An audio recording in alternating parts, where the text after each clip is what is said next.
amis, Mbote Banansomi et Kolo Congo, nous voici encore une fois aujourd'hui, les 12 mars 2021.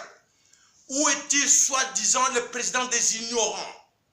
Où est-il soi-disant celui qui croyait qu'il devrait gouverner le Congo, diriger le Congo par l'ignorance?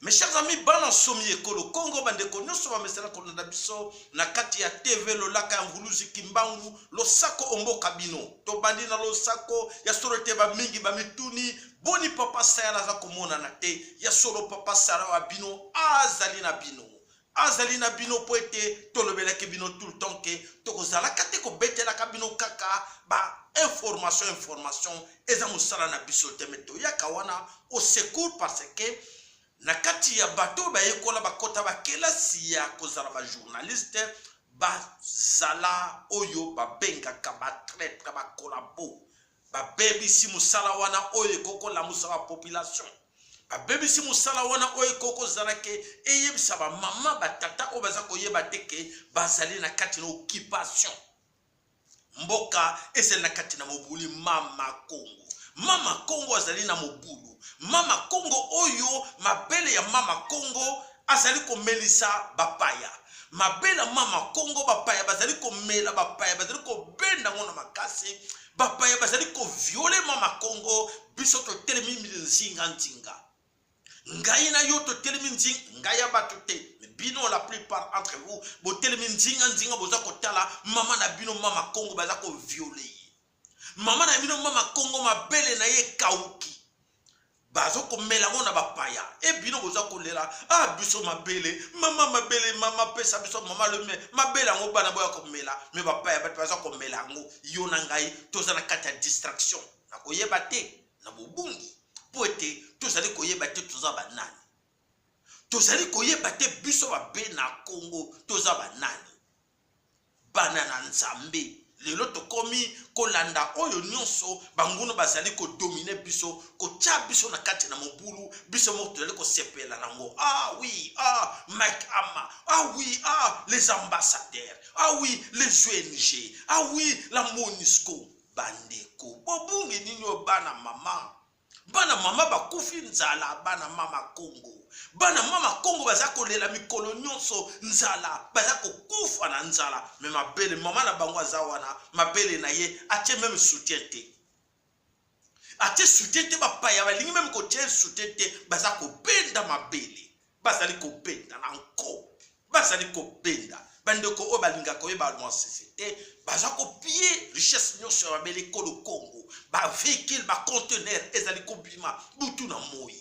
E bapaya wana bazane sengu pona koyeba ke tika ba benda tika ba mela tika ba jwa nyonso bana Mama Congo bangonde batelemi mawe to sala ndenge nini ko to lela ko to luka ndenge nini nana ko bikisa biso ba Amerique boya balma boya ba Belge boya ko bikisa biso poete ba bezongisa biso mabela mama na biso to mela to zo santé ko sanga koyeba des ignorants. Kozanga koyeba nde comme si bino là vous êtes aujourd'hui en train de pleurer et vous ne savez pas que vous êtes capable. Vous êtes capable de sauver ma belle école au Congo. Vous êtes capable de arrêter que bamsusu va violer maman na bino, bamsusu va benda comme ma belle maman na bino. Bino vous allez calculer là. Arrêtez de se victimiser. Mettez-vous au travail. Que chacun de vous, bino mampinga, botelema, bino mampinga oyo, bandeko nyonso o bazana kati na politique na wapi ya gauche à droite, boza koyeba te ke bozo sala o bengaka la trahison. Vous trahissez votre pays. Baza ko kosa bino avec des miettes et vous pensez que vous allez réussir. Tala ba mboke bele baza ko tonga yango. Tout autour ya Congo ba mboke bele bazo zo tonga ma na ndenge wo sakana te na mbongo ya ekolo Congo. Yango ne bisimo ke mabela mama na bino bato mbana misu baza ko melango bino moko kaka wana biso arrêtez. Ba chaîne surtout bino l'avenir de demain. Arrêtez de se victimiser. Mettez-vous debout, revendiquez vos droits. Si vous pensez que Tshilombo est là pour vous, arrêtez bandeko s'il vous plaît. Tshilombo n'est pas là pour vous. Alors bandeko bana somme Kolo Congo, comme Tshilombo n'est pas là pour vous, Tshilombo est là au service des autres. Au service des autres qui? Au service des autres des étrangers. Et dans l'entretemps, nous, chez nous au Congo, bandeko bele na kati ekolo Congo bazali ba ignorant batikala kaka na ignorance bango bazali kosela eke batu misusu baya ko bikisa bango ya solo bandeko moto moko akoya ko bikisa yote yo moko mwana nsomi ekolo Congo to banana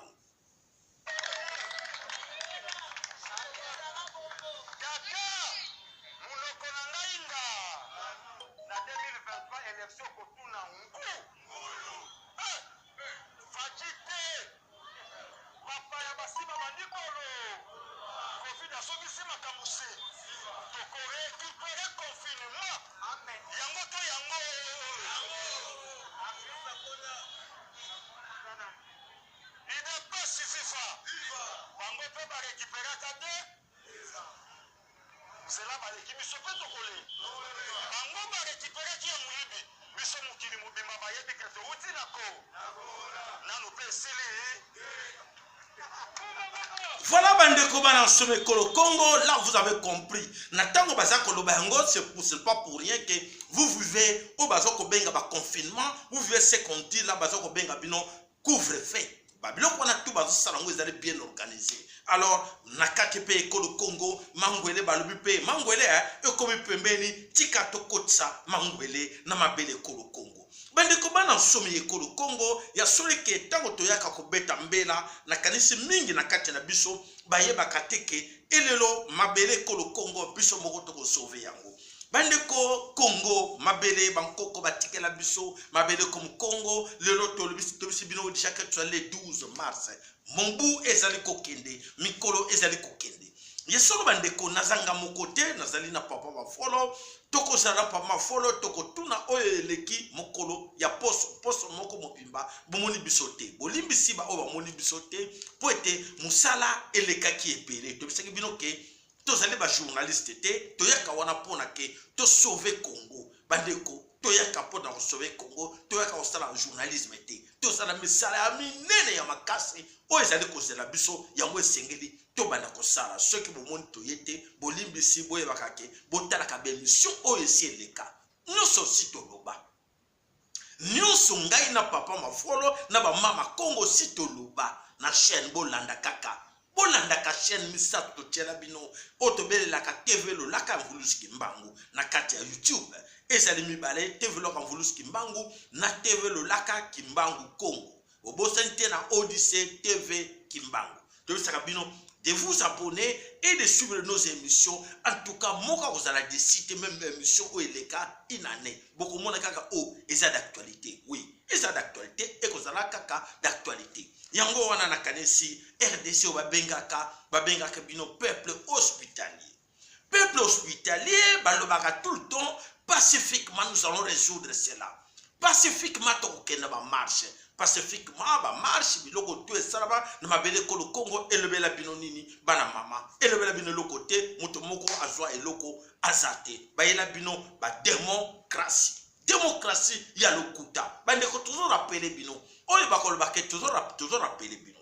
Alors bayebisa bino non violence to lingi violence te biso le peuple d'abord bomoni le peuple d'abord et na pouvoir balobaka nini état de droit yangwana pe eye na pouvoir kuna pe toko mona papa na biso toko belela koko invisible akomi azoko mona na chute koko invisible na noko na koko jina disparaît koko invisible na koko jina toko banana émission nanu ko pesa bina information ya koko invisible na koko jina bazali wapi koko invisible na koko jina bakanga ki bango balibera ki bango na commandant moko albeke amoni raison moko kanga bango te a libéré bango. Qu'est-ce qui s'est passé koko invisible na koko jina lelo bazongi na prison ezala qui était Félix Tshilombo lui-même en personne era tuni makamo ya koko invisible koko jina ba ko prendre que te to bimisa bango Tshilombo lui non boko bimisa bango te bozongisa bango. Donc sikoyo pour votre information bandeko bazana kacha diaspora de partout considérés Koko invisible na Koko China sont des prisonniers personnels ya Tshilombo lui-même. Bande comment on va agenda na bino tout ce qui peut arriver ou va arriver à Koko China na Koko invisible na kati ndenge lelo tolobaka ke Hippolyte Kanambe asambaka dossier ya nani ayebika ko samba un jour oya Armatungulu na Floribert Chibeya na Bazana na ba wana nyoso el na kanse zolo ba Chilombo le côté Chilombo azomona ngo eza na normal po baza ko kosa ye lobby bana ya Chilombo bande ko na ye ba ko samba oyo nyoso aza ko sala na informer bino ke en ce moment na je bino na mkona lelo le 12 mars 2021 Koko Gina na Koko Invisible ba komi ba prisonnier personnel ya Félix Chilombo na kanisi diaspora oyo nyoso bazana kati ya diaspora vous avez compris oyo toujours luka Koko Invisible na Koko Gina bazo mona na te mutanzi bango siko ye moko en charge ko ba prisonnier na ye personnel voilà Chilombo vous êtes tous au courant échappé moko na binoti. Alors papa mafolo lo sako opana yo okoloba nini pona dossier oyo ya Koko Invisible na Koko Gina maloba mboka yo le sako papa Sahela le sako bandeko bamama Kongo topesi le sako pa bobelemi papa Sahela na dossier oyo ya Koko Invisible Koko Gina tozoloba boye tobandaki koloba ke Chilombo azali wana azali étiquette parce que yende batile wana po congolais a bougé te surtout bayoki te diaspora nde azokokundela makambo nyonso oyo mindele bazokosala na mboka na biso Chilombo azozwa barecommandation pour que bacongolais ndenge bamindele babimisa biso na lolenge tosanga baexile partout bango baza babele na biso ntango omoni ke diaspora azokomilongela mpo azongela mboka osala bilanga mpo na nzala bayebisi Chilombo abande kokanga badiaspora alors bandeko bozobaka bomoselaka discours de l'opposé te atikaka mokumba ya koboma bakongole na basango na na bapoliticien baza ba exécutant kongole akootelema te kongole akoozongela motele mboka na ye kongole ifo afuka balibosa mondele yango wana bino bamonaka Chilombo alobaka nde nazwi mokonzi balobi soki naboyi bakokata ngai kingo me toza koprevenir Chilombo Koko Gina Koko Invisible baza bapoliticien te baza na famille batiki na epa bazalaka na Londres bakiti na mboka mpona kosala bilanga parce que toyebi ke nzala ekokota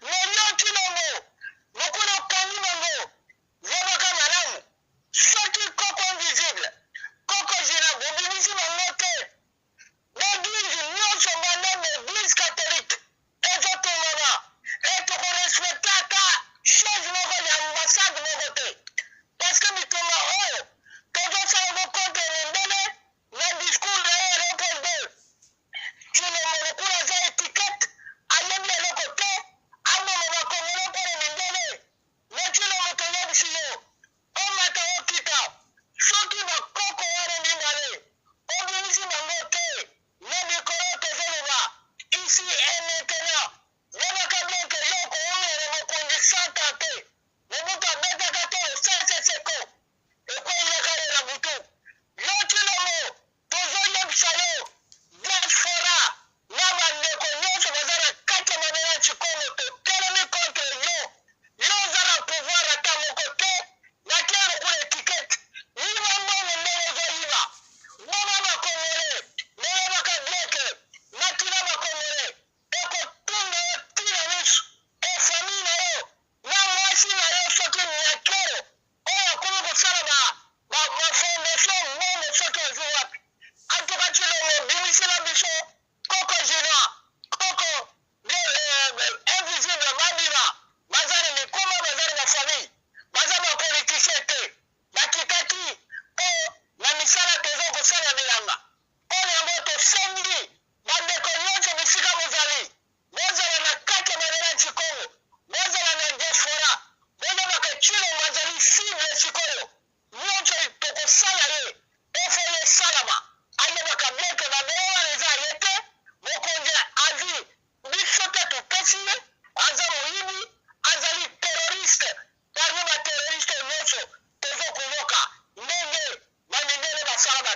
Mato. Papa ça la vie chama na komo na koko.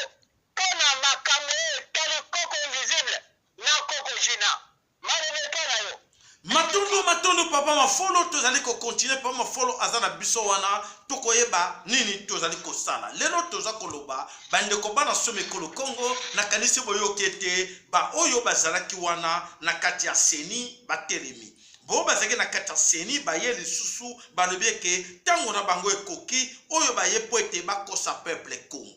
Bah, oyo bazo ko préparer déjà mafia avec la communauté internationale que nous vous rappelons que boye bakake ba je o bazali ko sala boye ki kuna bata IDPS balobi IDPS viva biso toyebi que coronavirus est biso il y a pas d'élection recensement salama quitté et tozali ko kende ndenge bango ba viola ki loi biso pe tozali ko kende ndenge yango e ba ignorant boy bazali ko souffrir na kati na bango wana oui bazo sepela na babuso ba oyo bazo kolobela bango eloko ya pasi na ya mawa oyo tozali komona nini ezali koleka bola à la fin ou à la clôture de cette première session de renforcement des capacités en logistique électorale. Comme nous l'avons dit, nous l'avions mentionné à l'ouverture, cette session ou cet atelier est tombé à point nommé dès lors qu'elle consacre en fait le lancement des préparatifs des élections de 2023 au milieu du 4e cycle électoral. Je voudrais remercier AIFES pour cette anticipation. Je voudrais vous remercier pour cet appui. Je voudrais en même temps remercier les participants ici présents et spécialement Madame Nadine, en tant que chargée de la logistique au niveau de la commission électorale, pour l'aboutissement heureux de cette session. Voilà bandeko bana some kolo Congo bobani ko mona scénario oyo babani ko sala na kati ya mabele kolo Congo devant vous et bandi ne vous trompez pas des ennemis. Ennemi na biso ezali ba politicien congolais. Ennemi na biso to bisa bino ke batoyo bazo mériter to tumba bango. Batoyo basala ke bananga banani lelo azuba millions. Et les Congolais va gagner nini après avoir organisé plusieurs élections à Kati Congo. Les Congolais vont aller stationner toujours au même endroit. Malheur, passe na bango souffrance na bango et ils allaient continuer. Mais bango, bazan les sengoba yela, biso encore des élections. Et alors biso to continue toujours ko beta maboko. Oui, on attend encore 2016. Kuna na IDPS par le biso pe élection ezalité.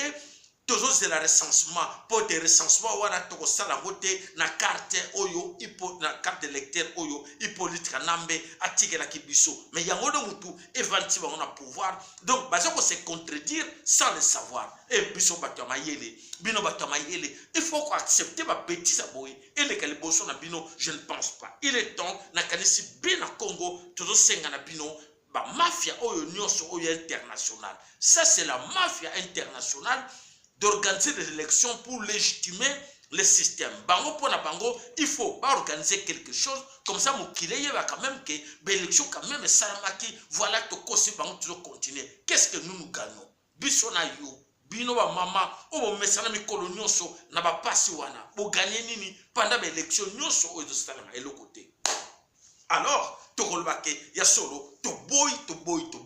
Oyo ya buzoba nyonso bazela biso Chilombo dégage. Tout le barbiso nous chaque jour que toujours se préparer to benga na Chilombo. To benga Chilombo na bande ya Hippolyte Kanambe ala Joseph Kabila to benga na bango. Mafia na bango baza ensemble baza s'organiser ndenge nini bakosa biso lisusu po ete etika la toujours wana Hippolyte Kanambe na Félix Chilombo ba continuer. Ba oyo basoba baza ko belela IDPS viva biso to kena ba élection te baza na bango na mitu eloko te so landi bango biso to ko perdre soko moni na kata famille bana mwana so baza wana zo teka famille azo bebisa libota to telemela ito lobake non arrêtez bandeko s'il vous plaît to telemela bato wana nyonso. Donc voilà bandeko oto za koloba to ebisaki bino na kanisi boyebaki mikoleleki boyokaki ke Mangwele ekomi na Kinshasa. Mangwele kotaki na kata Kinshasa oyo ke Kinshasa babandi campagne na bango ba justifier mbongo oyo bayibaki bazwaki po ete bateka ba congolais bazwa combien 47 millions de dollars po ete bateka yo be na Congo. Yo be na Congo to loba yango mingi na be monsieur belé boyebi to sto pesa bino ba consigne. Bravo na ba oba comprendre te etali bino boyebi ke ya solo Tshilombo azana famille munene. Tshilombo azana plus de 55 ans. Maman na ye pas azali wana, maman na ye azona ba mangwele na ba parlementaire oyo baza déjà plus de 500, c'est bon, ba sénateur oyo baza na plus de 55 ans baza ebele presque bango tout. Donc botika bango baso ba mangwele oyo ba leli mbongo ya lokuta e mangwele ngo bo vérifier bien tonga wana ya solo eza na carton oyo zo uta ya mangwele wana ba ye nango tote wana to attirer attention na ba be na Congo nyonso. Donc to rappeler encore que ya solo Félix Tshilombo ozwaki mbongo oyo ya mangwele oyo ya communauté internationale OMS, Organisation mondiale ya ba sataniste ozwaki mbongo na bango olingo teka ba congolais teka na famille na yo teka ba ndeko no teka ba politicien oyo yo boza kolia mbongo be na Congo to boy e bobosa na teke Tshilombo un jour azobosa nango ke akosamba boy ba bomaki bato na époque ya nazi mingi lelo ba kima en Australie azana 92 ans 98 ans baza kolanda bango baza kokanga bango Tshilombo toko kanga yo Tshilombo toko kanga yo toko sambisa yo Tshilombo n'oublie pas, tu penses que ça va passer comme ça et que les cas inapercité. Tshilombo oko kangama nazo lobela yo nazo répéter que na comme ya voulu skimbangu Tshilombo oko samba likole loko zo bomisa pona ba mboke bele na kati ya mabele na mokili mobimba bazali komona jake ezo yela bango mabe yo payer le bosso africain oyo ndimi ke oui mangwele na mboka na komboka basoba tika na salsa bango mangwele ale oko yeba. Voilà bandeko bana somekolo Congo to mona ke Tshilombo akei ko intervenir likambo ya grand marché. Grand marché à Kinshasa otoyoka déjà beko et coula beaucoup d'encre. Baloba nini ba indien ba chinois ba somba marché wana. Alors bandeko Tshilombo abaniko sala ba blague pour sabino ke non yé pas monike bato wana bakoko ba congolais bakoko vivre n'était à salité ndenge wana te et Tshilombo alobi ke te il faut bakanga ngo basala ba travaux mais pour bakanga ngo basala ba travaux na kanisi ezala ki na plusieurs solutions oyo alinga ko sala même par étape mais to lobi to boite to zo talela ye to sengi kaka na bino ba mama ba tata ba ndeko vigilance la vigilance to sengi na bino totala est-ce que marché wana ko tongama totala soki ba mama ba ko zonga na kata marché wana ba ko bana ko teka ndenge marché ndenge epoka ya Mobutu ezalaki oza ko promettre mais ya solo to ko tala ki ya solo ka Félix Tshilombo aza ko sala loko moko teka ka de promesses wana tozo ko tala tozo pe vigilant na ye tozo surveiller de près mbongo wana oya Congo eza Tshilombo te eza ya mbongo ya biso nyonso bana somme ekolo Congo. Voilà toko boya kelelo ba étranger ba impose ka biso oyo bango balingi ba étranger ba indien ba chinois baza ko imposer biso na kati ya mabela biso ba dominer ba s'imposer biso tozali wana tozo betela bango maboko eko sala masute ba biloko tu bazoluka ba intérêt na bango na Congo eko sala masute ezo sala maponi po yonanga toza koyeba te totiki lelo Congo eza na maboka bapaya Congo mpaya mutazo diriger Congo bapaya bazo diriger Congo yona ngai kaka ba fanatique ba peso ka moi de ale obale ko kanga conscience na bino s'il vous plaît bandeko to bundela ekolo Congo. Voilà bandeko bana some ekolo Congo yango nazali ko belela butu na moyi oyo ezali ko leka na mabele ekolo Congo ezali ko senga ke moko na biso ayeba nini ezali ko leka botala scénario oyo.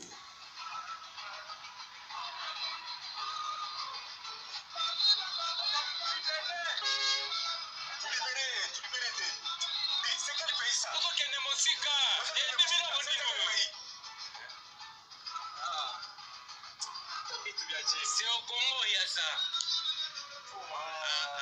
Ça ne se fait jamais, ça ne se fait jamais, monsieur. Ça, c'est quoi? Ça, c'est quoi juste? Ça, c'est quoi? Hein?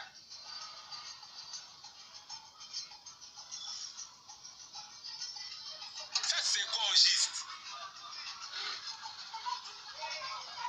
Ça, c'est quel pays?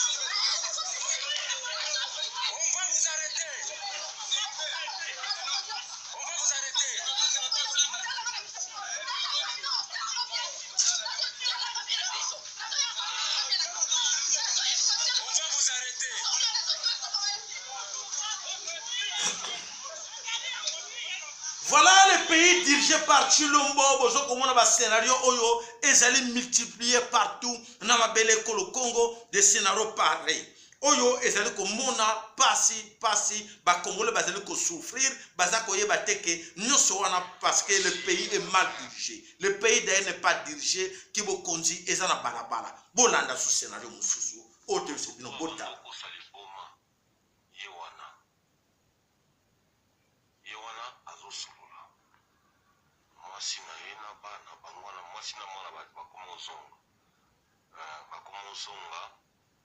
Donc, il y a des gens qui sont là, donc partout. Ça va être l'expérience.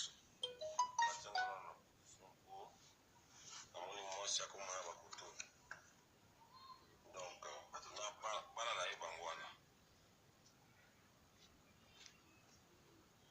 voilà, les faux fous. Les faux fous, bazali ebele na kati ya Kasumbalesa na kati ya Kalemi.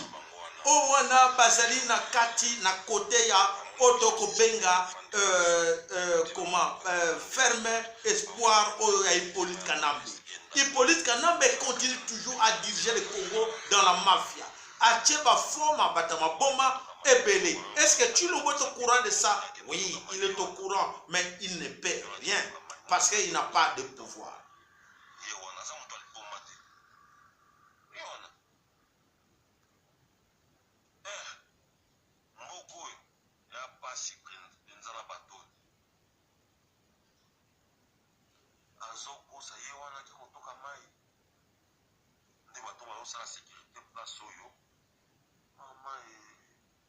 Voilà, Bandeko, vous avez accepté de cohabiter avec les Kabylie.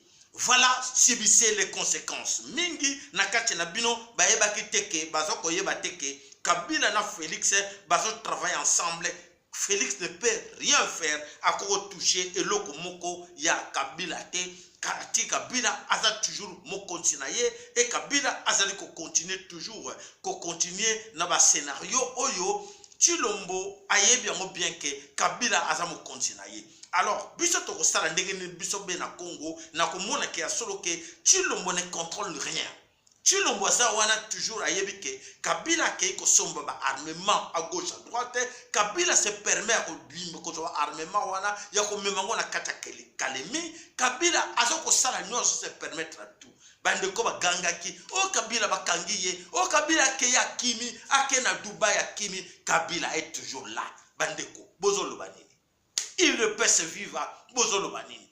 Bino bato bozo kansake non to tika Chilombo asala bozo kansanini. Bozo mona les dangers au Congo ezali ko parcourir parce que deux présidents baza ko diriger mabele ko le Congo. Alors lelo pour votre information, je vous dis une chose que Kalemi ezali base oyo base arrière, il y a balkanisation.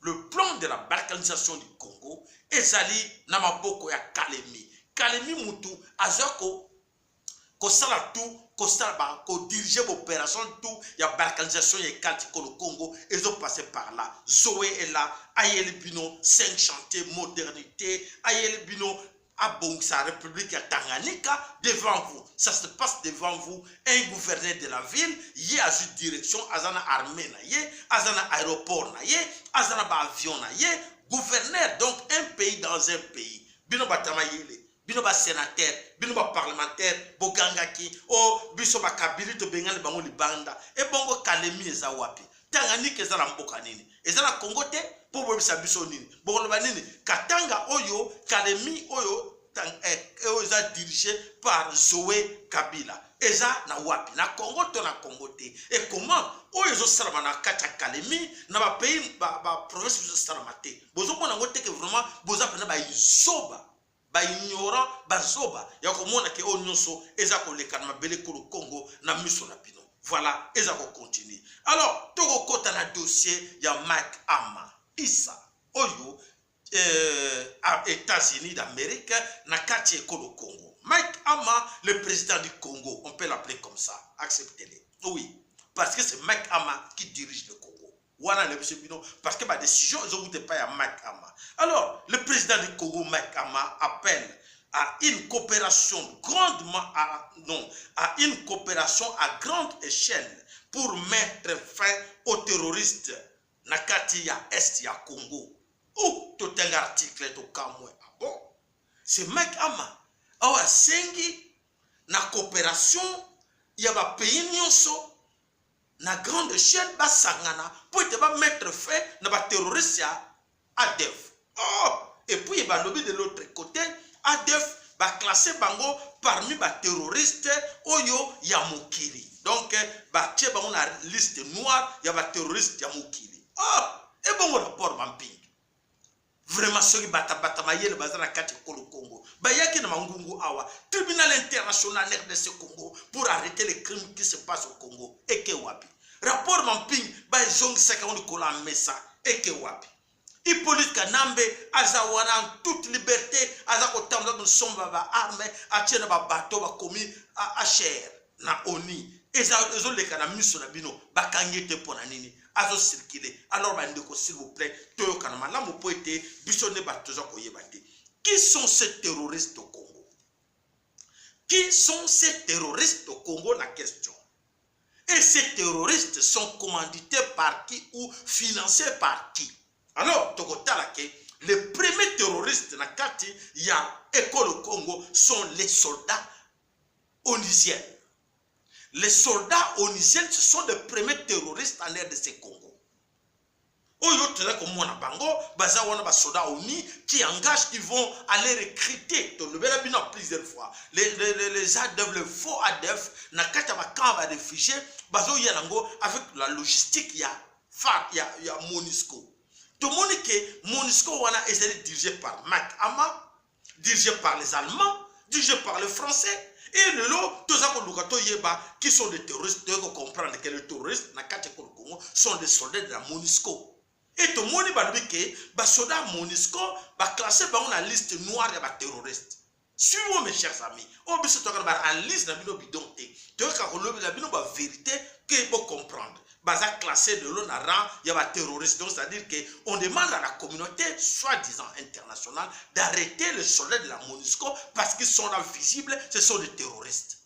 Deuxièmement, aujourd'hui, on sait que les forces françaises, les forces allemandes, les forces belges, les forces anglaises, au Congo avec leurs armées, elles sont des terroristes. Alors, on veut bien que Mike Ama, qu'on demande à Mike Ama, bravo, on peut lui dire, oui, bravo Mike Ama. Alors, arrêtez pour nous les soldats de la MONUSCO que nous savons qu'ils sont les premiers terroristes. Et les commanditaires sont des Belges, sont des Français, sont des Allemands, sont des Américains. Donc, alors, tous les où en sommes-nous? Je pense que beaucoup parmi vous vont comprendre que, alors, blabla ya Mike Amawana, tu considérer en côté, tout le monde a la foutaise. Pour être sûr que il y a solo, considérer la liste noire des terroristes, soit ADF, donc, suit MONUSCO, la liste noire, il y a des terroristes, il y a Congo. Donc, ne cherchons pas ailleurs. Ce sont des soldats français qui sont les premiers terroristes au monde. Ce sont des soldats français, c'est l'armée française qui fabrique tous ces gens-là pour déstabiliser le monde. Alors, c'est connu de tout le monde. Comment aujourd'hui les Français ignorent cela? Et Mike Ama veut nous faire voir les ADF n'existaient pas, c'est la MONUSCO. Papa ma follow, na kanesi na dossier oyo, maloba omboka yo.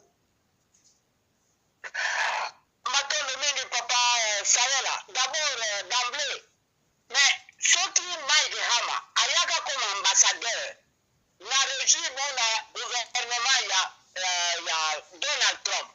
Mais le gouvernement Donald Trump va changer ma personne à Moutoumoussous.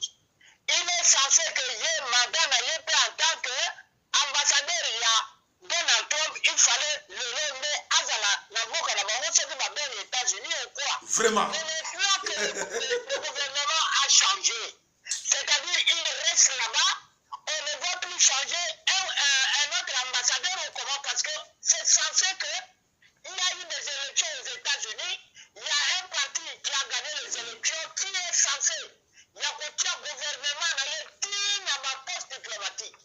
Il y a Ça, c'est un. De deux. Bandeko, il est temps maintenant tout quand on parce que les mensonges ennemi biso mosika Amérique akoki kokufaka biso bakongolais te. Nous ne sommes pas les petits enfants tels que nos présidents ayebisaka bango ke considérez les Congolais comme vos petits enfants que vous mentirez tous les jours. Non. Mike Wama ayebaka bien que mabele wana eza ye te. Criminalité, le terrorisme oyo mindele oyo tobengi les premiers terroristes, donc foyer ya terrorisme, c'est le gouvernement américain et l'Union européenne. Bangonde, ce sont les terroristes ne vivent que de ça. Nous ne sommes pas les idiots.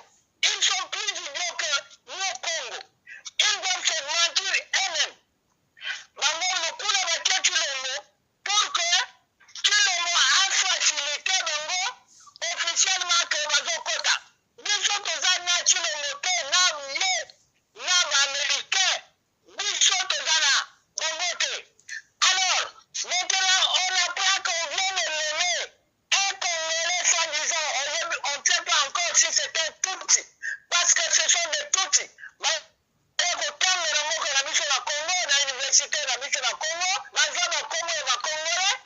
apprend qu'il y a un Congolais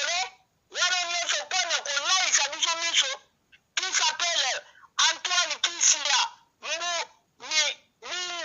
Il paraît nommer le deuxième vice-président de la CPI. Alors, si les Congolais, CPI est Cour pénale internationale et non Cour pénale congolaise. Ce qu'est Cour pénale internationale, il est censé que les Américains aussi sont dans l'international. Alors, dossier mentir, ce qui est Congolais, la solo, Abimisayango, parce que la carte dossier mentir, le premier assassin est Bill Clinton, Hillary Clinton, Madeleine Albright, l'anglais ici, que le nom est Tony Blair, Tony Blair, Jacques Chirac, Tony Blair, Schroeder, Sarkozy. Ce sont ces gens-là, Botros Ghali, Kofi Annan, rapport à Kofi Annan et à Koufa. Ce sont d'abord ces gens-là. Si ce monsieur est congolais, s'il n'est pas encore colonisé dans le pays, nommé pour que Bako Sarabicho, qu'il nous pose ces dossiers à ma pig, dans ce pays, parce qu'il s'agit de Cour pénale internationale. C'est-à-dire, ce sont des terroristes internationaux et de l'autre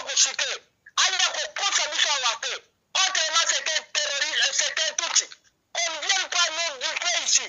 Nous ne sommes plus leurs marche-pieds. Nous ne sommes plus leurs marche-pieds. Le Tomarabikana Mundele, c'est sur le bandit. Mike Wamaye va bien. Que nous sommes sala. Nous sommes sala. Mambuki va Kotisa. Les Congo ne produit ni armes, ni une industrie. La production d'armes. Toutes les armes viennent des États-Unis, de la France, de l'Allemagne, de la Grande-Bretagne, de tous ces égrégores terroristes. Nous prévenons les talibans. Les talibans vont dire que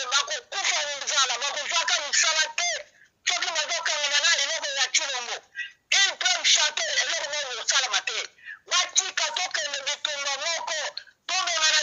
parce que soi-disant comme je suis un président.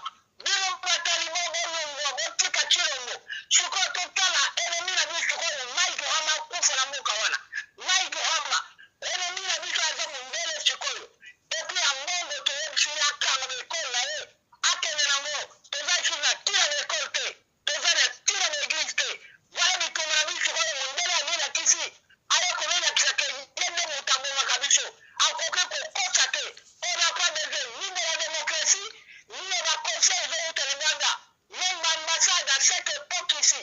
Nous sommes à deux, on n'a même plus besoin de l'élection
matondo papa mafolo ya solo ete toyaka wana po ete tobeta sete na oyo manso bazali koluka bakosa biso na mabele ekolo Kongo bakokosa biso te po ete ya solo mingi na kati na biso bakomi déjà trop vigilant na makambo oyo ezali koleka na mabele ekolo Kongo. Alors yozo sala nini nakanisi tokotiela bino image ya oyo ezali koleka elekaki ezali koleka na kati ya Sénégal. Alors bandeko bolanda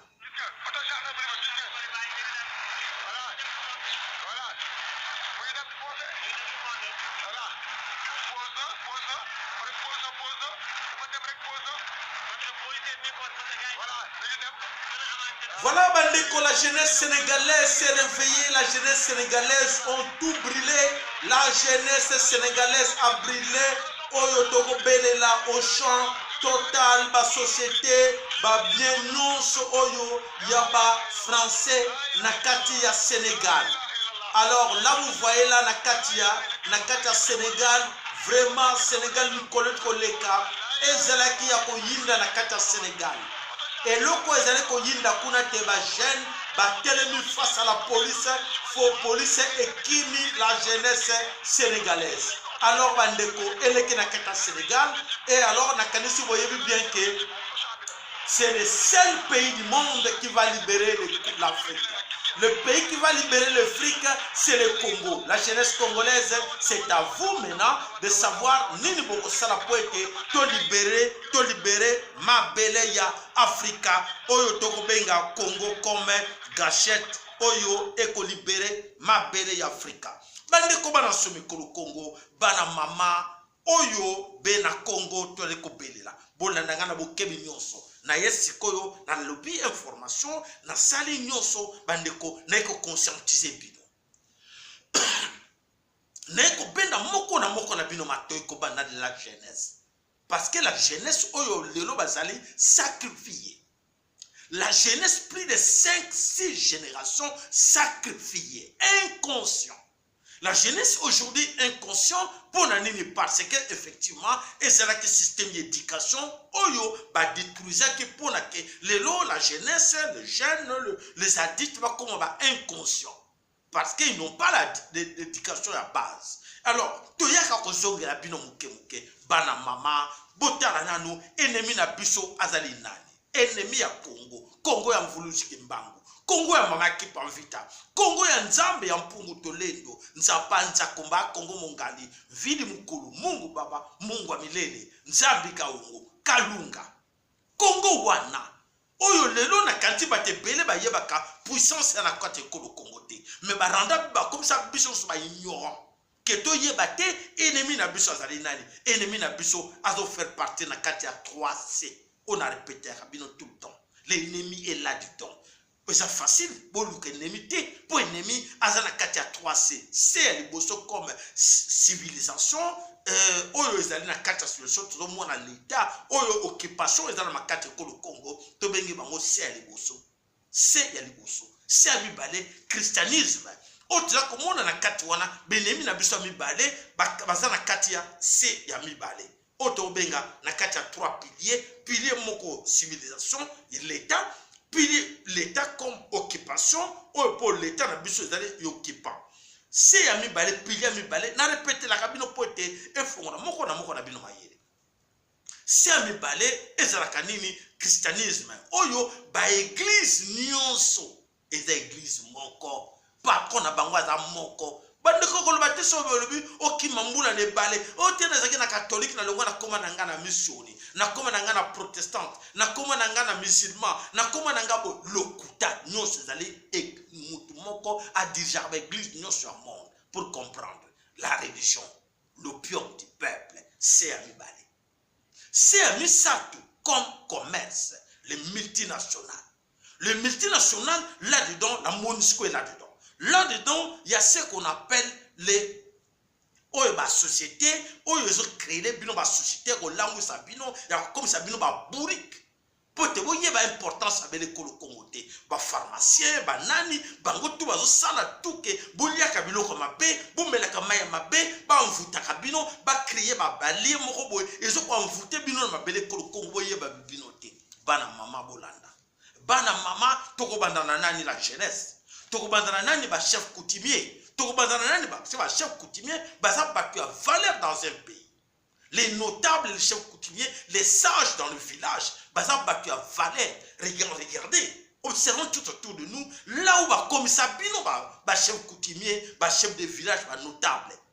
Ba sela ka lokola ba kosa bino bazo boma bino, mais conscience ezana binoté. Qu'est-ce que vous tuez parce que vous ne comprenez rien, vous ne comprenez pas le système que l'ennemi utilise. Le système que l'ennemi utilise, a utilisé les caparma ONG, aïe la cabino mapa, aïe la cabino biscuit, aïe la cabino lipa. Tout ce qui est bino lelo, na kanisi to laksa bino image on a plusieurs fois. To lebi ke bandeko, bon lukate lipa. To lukali pate, pote système ya lipa obiso to lukaka, ya monde mutu e bomaka biso to tika la ba wumu esclave na kati ya système ya lipa. To senga na bino eloko kaka moko, to bosa na lipa, to luka fongola. Na yeli bino msaka bino ke la clé du Congo, moi nga naza na clé ya Congo. Le belaka bino bo ndima kangate un jour boko ndima ke ya solo papa sera baniko loba la clé du Congo eza na maboko na ye. Naza na clé ya Congo, les bino poto fongola. Pas sur eza na kati na biso, tout le monde esclavagisme, tout le monde a passé, tout boycotter tout ce qu'on nous propose. La première chose est de boycotter tout ce qu'on nous propose. Médiation, dialogue, consultation, élection, banane, la politique, les groupes politiques, la religion, tout, il faut boycotter tout. Vous la jeunesse. Ceux qui vous en ont na kati na yango, ya solo ke ba jeune na yebisi bino ke boko tikala kaka sima, boko zelaka bato moko ba mi souffra. Alors Congo ezoko produire mama Congo ma belle nezako kauka, bato bazako mena ma belle mama Congo les étrangers bino bozako kauka na nzala. Arrêtez de cette histoire-là. Bazoko sabino pacifiquement. Allons pacifiquement. C'est la démocratie. Allons par les élections. C'est la voie démocratique. Il n'y a pas d'autre solution. Et cette voie-là pour légitimer leur système du vol. Ils ont bien organisé. Bazou la bino par la violence. Il faut violer. Mais dans l'entretemps, ils nous violent. Ils violent nos mamans. Ils violent l'instabilité à Congo. Bazoko détruit le Congo. Par la violence pour créer piscose. Kobanga. Tobanako banga, to céder les bango, MONUSCO avec l'armée, atikala wana po biso to bangi. C'est le système oyo bango ba en place et ba ye pour ko dominer biso et toujours lukato ba créer violence, banen ba créer violence wana, bango ba terroriste ya oyo ya MONUSCO ya français, ya ba anglais, ba nana kanti ba mboka to Afrique. Ben qu'on vivre en africain, tout à la mouki va comprendre que ce sont ces Français là, ce sont ces Américains là, ce sont ces Allemands là qui sont à la base. Il y a le terrorisme na katamouki. Et il y a bien tu dois prendre. Alors bandeko, il nous impose aujourd'hui système na bango. Ok, bisoto landaka toujours pour être comme bazo na bango. La plupart d'entre nous sont des ignorants, même des intellectuels congolais que vous pensez avoir être en cravate et vous parlez français couramment. Nous avons été ils sont façonnés pour être babanda formatés pardon pour bazalaka toujours kaka na malobo mundela zotinda bango ba continuer comme memaka biso comme esclaves du champ bango esclaves de la maison ba kanga biso na kleboa. Alors bandeko na kanisi bozo comprendre ni nkoloba wana. Alors aujourd'hui ben binoke ba ADF n'existe pas. ADF ce sont des gens des soldats des réfugiés recrutés par la MONUSCO eux-mêmes. Alors des grands criminels, des grands terroristes au monde, c'est la MONUSCO. Vous avez compris. Il est temps que nous devons chasser ces terroristes chez nous. Les terroristes qui, la MONUSCO, ce sont des terroristes. Alors, bande konabiso, ceux qui toujours comme moi, toujours comme c'est là, que changement contre la côté, tant que les 3C, aussi longtemps les 3C sont toujours là dans la belle Congo. Système, il y a 3C dans la Congo, toko bimaka jamais l'esclavagisme oyo. Alors, papa, aux en téléphone, oyebe na chef coutumier, oyebe na ba jeune, oyebe na ba ndeko, par des actions individuelles et ciblées. Chacun de nous doit travailler. Conscientisons les gens. Il est temps que tout sauver le peuple. On a 4 na boumbo. Pour nous, on a 4 na boumbo. Vous êtes leader à cause de la terre, à cause parce que ce sont tous des corrompus, les Nindelendombe. Les leaders, quand des partis politiques, sont des Mindelendombe. Ce sont eux qui sont à la base de tout ce que nous subissons en RDC Congo. On voit des actes. Les enfants ne sont pas nourris, il n'y a pas d'électricité, il n'y a pas de l'eau potable. tout ne marche pas. Oui, ça ne marche pas, c'est voulu. Pourquoi? Parce qu'il y a des gens qui sont en train d'entretenir cette histoire que la continuité zalawana ya mabeto mona kangote mais ba faut qu'on voûte biso par des monuments o ba tchalo qu'on a passé à victoire to bisaki bino ke monument o ba tchana place victoire monument o ba tchana kati on a place Mandela monument o ba tchana place Forestcom monument o ba tchana na ntiele wana pa ya mausolée ya soi-disant Tshisekedi nyoso wana pour vous envoûter. C'est le système des Illuminati batia on prend pour envoûter bino bozo comprendre bino le côté maintenant c'est un jour je suis sûr et certain que parmi vous beaucoup ont compris. Bravo à tous ceux qui ont compris, bravo à ceux qui sont maintenant réveillés pour dire que non, on ne peut pas mourir tant qu'on va pauvre, tandis que toi mboka ou ils allaient plus riches que dans le monde entier. Arrêtez de pleurer, arrêtez de se victimiser, luttons tous ensemble pour libérer ce pays. Les gens, là je vais vous dire une chose. Et le Congo, beaucoup se trompent, ne savent pas que aujourd'hui les gens qui encouragent Chilombo, qui encouragent, qui gardent encore Kabila au Congo, ce sont les gens de l'IDPS, ignorants, les ignorants de l'IDPS. Et alors, ces ignorants-là sont combien?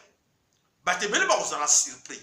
Vous allez surpris. Je vous ai déjà dit, ils ont détruit la politique du Congo. À l'époque, on a connu de grands partis politiques. Il n'existe plus les APACO, les PESA, Banani, non sont disparus. Aujourd'hui, des partis Kakaoyo, champignons, Bota, pour alimenter PPRD, Nanani, et une étiquette. Toujours au cas, IDPS, viva. Mais ils sont combien ces gens-là de l'IDPS? Ils sont combien ces talibans qui aujourd'hui, le peuple congolais en otage en leur présentant l'échantillon des talibans? Peuple congolais otage aujourd'hui, on nous présente l'échantillon des talibans. Ils sont combien? Beaucoup ça l'a surpris. Beaucoup ça l'a surpris statistique. Il y a des talibans. Voilà. Ils sont bolanda 0,0001%. Donc c'est-à-dire que Congo, donc ils ne pèsent pas. Excusez-moi. Ce qui ne l'ont pas pesé parce que c'est le système qui organise que Bazarakawana pour na kosaka bino nyonso. Est-ce que bino nyonso boliaka na sima ya IDPS? Ba tata ba mama bandeko boliaka na sima IDPS to ba oyo pe bandeko na biso ba kasayen oyo bazali aujourd'hui frappé na biloko na. Est-ce que baliaka na sima ya tribu ya Aluba? Non. Personne ne va s'en sortir. Je vous dis bien, personne ne va s'en sortir. Tant que nous sommes là, tous les qui vont pissoter. Donc c'est à nous de dire que, arrêtez avec le système qui nous ont amenés de présenter l'échantillon des gens qui ne pèsent pas. Et la plupart d'entre eux sont des ignorants, des bourriques. Je vous dis la vérité. La plupart de ces gens-là, de l'UDPS, sont des bourriques, sans éducation. Des gens ramassés à gauche, à droite. Personnalité exacte, pourquoi ils sont là? Pourquoi ils se mettent debout là, dans 12e rue? Pourquoi ils sont là? Et leur avenir. Tous ces gens que vous voyez là, ils ne comprennent rien. Ce que c'est avenir na ye zanini, qui avenir na ye azali architecte avenir na ye, il oublie. Ce que vous avez discussion biloko baza ko lobawana autour. Mais c'est quoi ça? Pourquoi tu défends telle personne? Il va te dire oui parce que ton bunda 37 ans, il se met du côté opposition, il se met au côté du pouvoir, il ne s'en sort pas. Baza ko yebate baza wapi. Et induire peuple congolais nous en erreur. Et surtout beaucoup plusieurs cas saillants en erreur. Et aujourd'hui, beaucoup entre eux vont regretter. On a soutenu. Regarde, il y a déjà 2 ans passés. Qu'est-ce que nous allons faire? Oh, comme ça, il n'y a pas de l'eau. Oh, il n'y a pas de l'eau potable. Oh, il n'y a pas de courant. Oh, il n'y a rien. Il n'y a pas de toilettes. Il n'y a pas de riz. Il n'y a rien du tout. Alors quand on leur expliquait, nous on préfère rester là, donnez-nous un peu la chair et à chien, on mange, c'est bon pour nous. Et donnez-nous un peu de, je ne sais pas ce que c'est bon pour eux, à Kenanda à Kofi Nanzala. Pour être ailleurs, s'il vous plaît la jeunesse, s'il vous plaît, dans nos consciences. Et surtout, pour comprendre, Je pense que ce n'est pas tout Kinshasa où bazali manipulé na buzoba wana. Ils sont même chose que talikaka autolobi que bon on comprend les cas saillants sont il y a de failles ba kosi bango mais les cas saillants sont combien par rapport à tous les autres Congolais? Pourquoi on se laisse faire? Pourquoi nous allons nous laisser faire devant bateau baza minorité qui ne comprennent rien? Bateau baza groupe moka groupe skill ya moke ou que bazo comprendre bazo conduire tout un pays en erreur et nous sommes là pour ne pas que non c'est leur droit. Non, c'est pas leur droit. Batalaka droit, il y a plusieurs Congolais où ils vont souffrir. Aujourd'hui, il n'y a pas de hôpitaux, il n'y a rien, il n'y a pas d'eau potable dans tout Kinshasa. Mboka où ils ont la réserve mais na Kinshasa maïsate, faut y yo. Alors matondo na bande connu sur le biso, matondo le pana papa na biso mbuta MKN.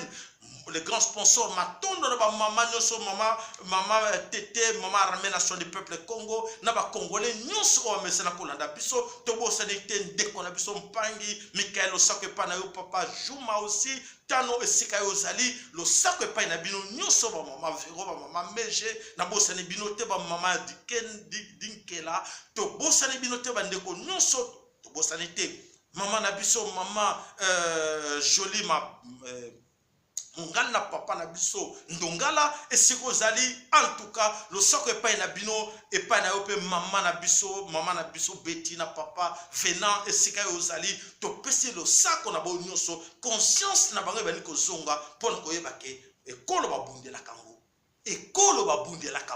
et mama Congo aujourd'hui maltraitant sur la sala mama Congo ngana yo tozali kotala tozali ko nana bikisa mama Congo mutako bikisa mama Congo zali ngana yo to telema bomoko to bikisa mama na biso oyo azali mabele nezo ko kauka baza ko nyokola ye na ba étranger baza ko bende mabele na nko ba msusu baza ko nyokola mama Congo ngana yo toza ko yeba te mama Congo sana kanda ya ngwana lubike na bisa bino to telema to bunda to défendre mama Congo mabele na eto zongsa na santé et akopesa biso so mabele to komela to kokoma batu ndenge esengeli mukili ezala ba américain ba français ba allemand ba anglais MONUSCO tous ces gens là bango bazo sepela na malheur na yo tango kozo comprendre rien bango baza ko sepela tango ke yo ko telo pobo no finganga bango ba sepela bi voilà entrer, ils comprennent rien. Parce que l'herbe a cet homme-là a réfléchi. Ils savent ce que nous sommes en train de faire contre eux. Mais l'herbe a mon yo congolais, monsieur Télémi, au baniko fingangai, au baniko lobake, non papa, au mamabe, au baniko kota chilombo, voilà. C'est ce qu'on a voulu. Ce sont des ignorants. Parce que benga yo ignorants, na katalui, ils comprennent rien. Laisse-les. Allez, entrez. Alors papa, maman, s'il vous plaît, bandeko, yo Congo, ozala mungala, muluba, mukongo, muswahili. Ezali biso na biso bana so mikolo Congo ezala posa na bino mama Congo alingi tozala na bomoko tokolunga bino mampinga ekomi tango na bino to sauver Congo bino bandeko oyo mbwanya ezali kozongela bino tozala bomoko to sauver Congo matondo na bino nzambe abankoko na biso apambola bino nzambe ya mvuluski mbangu nzambe mama kipa mvita nzambe mbuta mpadi nzambe mama futa nzambe kolo Congo apambola bino po ete to sauver Congo biso na bino elongo ingeta ibobo